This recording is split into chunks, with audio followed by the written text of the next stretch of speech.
There's a strange paradox that defines human connection. We long for love, safety, and closeness. Yet sometimes, we stay in relationships that give us the opposite. We crave warmth, but endure coldness.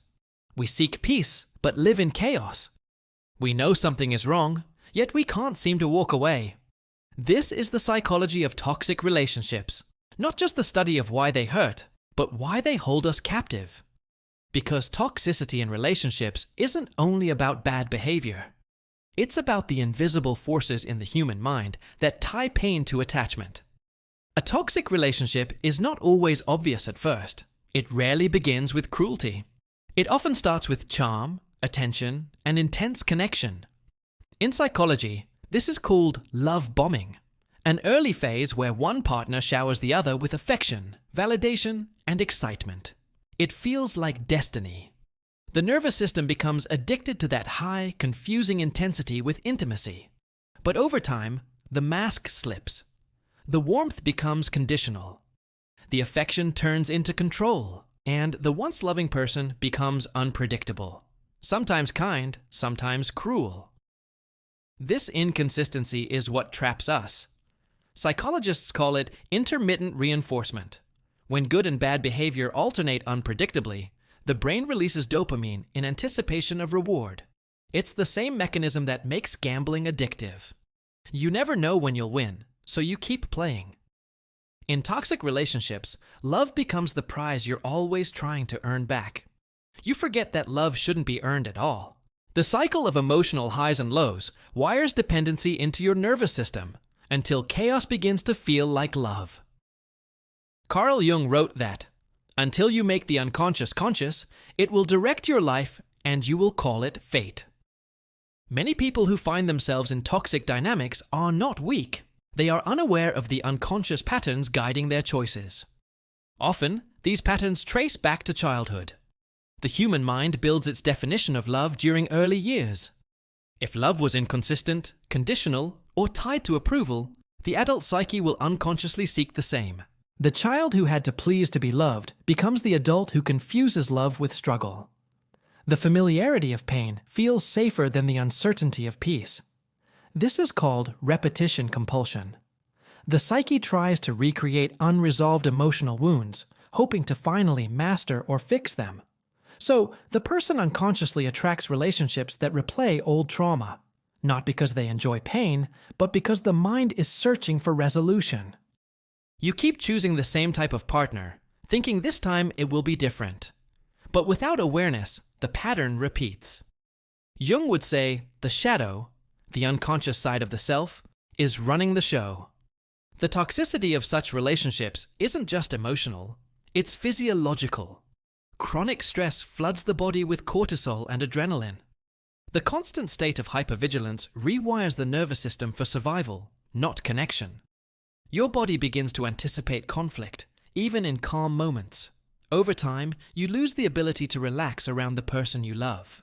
You start to mistake anxiety for attraction and tension for passion. What feels like chemistry is often trauma familiarity. A bond formed through shared instability, not shared safety. Toxic relationships thrive on power imbalances. One partner often assumes control through subtle manipulation, guilt, withdrawal, criticism, or gaslighting.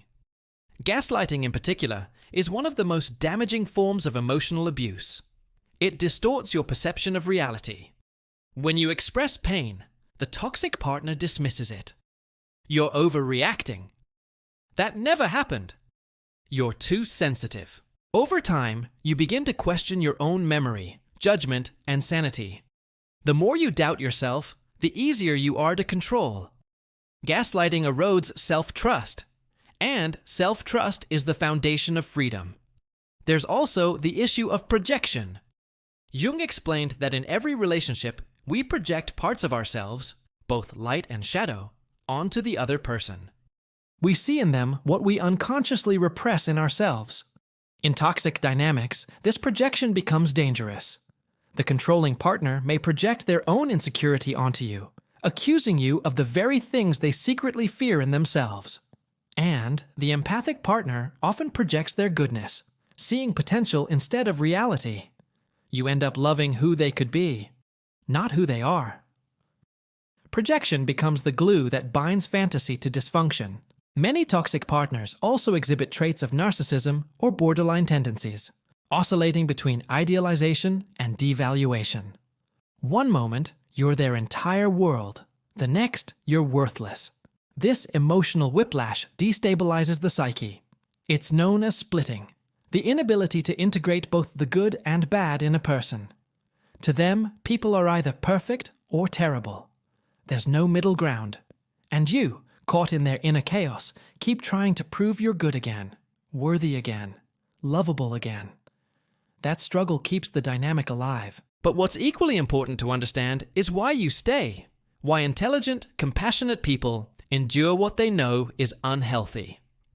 Psychologically, leaving a toxic relationship isn't about logic. It's about addiction. The brain has been conditioned to associate love with pain, closeness with anxiety, and calm with emptiness. After the chaos, peace feels uncomfortable.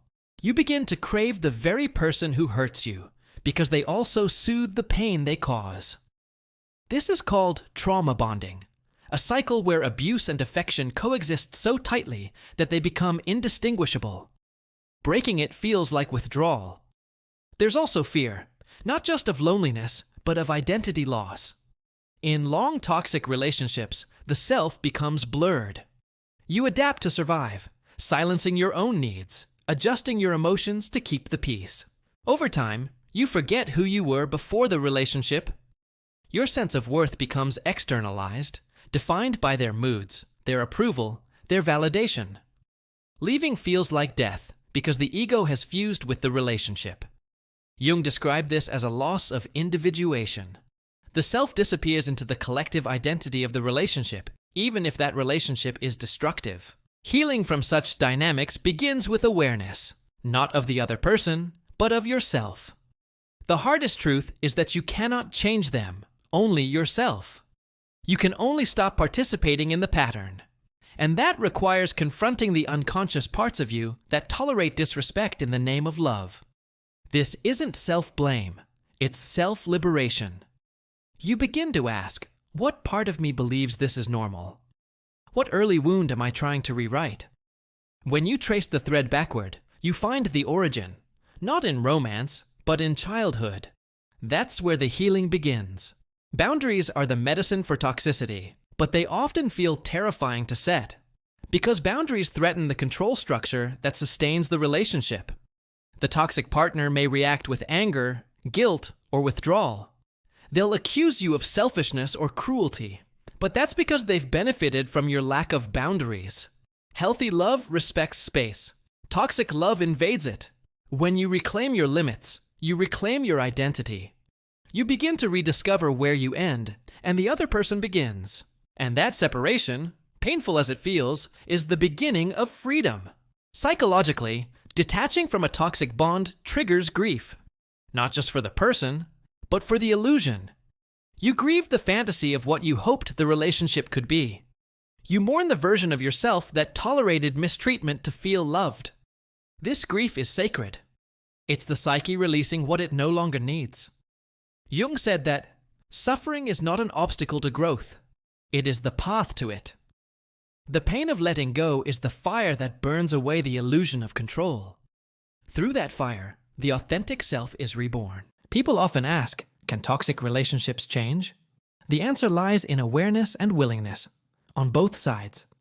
If both partners are conscious, humble, and committed to healing, transformation is possible. But if one partner thrives on dominance while the other lives in denial, the pattern will persist. You cannot heal in the same environment that made you sick. Sometimes, the most loving act you can perform, for both yourself and them, is to walk away. Love does not require self-destruction. It requires presence, honesty, and safety. Without those, it's not love. It's dependency. There's another dimension to toxic relationships, the collective one. Society itself often reinforces these dynamics. Movies romanticize obsession. Songs equate pain with passion. Cultures teach endurance as virtue, even in suffering. Women are praised for patience. Men are praised for control. These archetypes feed dysfunction by rewarding endurance over awareness. Jung warned that cultural archetypes shape personal psychology. Until society stops glorifying unhealthy attachment, individuals will keep confusing toxicity with love. The healing process is not linear. You'll have moments of clarity and moments of relapse. You'll question your strength. You'll miss what hurt you. That's normal. The body needs time to unlearn chaos. Each moment of stillness will feel foreign at first, but eventually, peace becomes familiar again. Therapy, reflection, and journaling help rewire the mind. You learn to sit with emotion without self-judgment. You learn to identify your triggers, to recognize red flags early, and to trust your intuition, the same intuition that the toxic relationship taught you to doubt. The final stage of healing is not bitterness, it's neutrality. True recovery is when you can think of them without anger or longing, when the story no longer defines you. Jung called this integration. The wound becomes wisdom. You no longer attract chaos because you no longer resonate with it.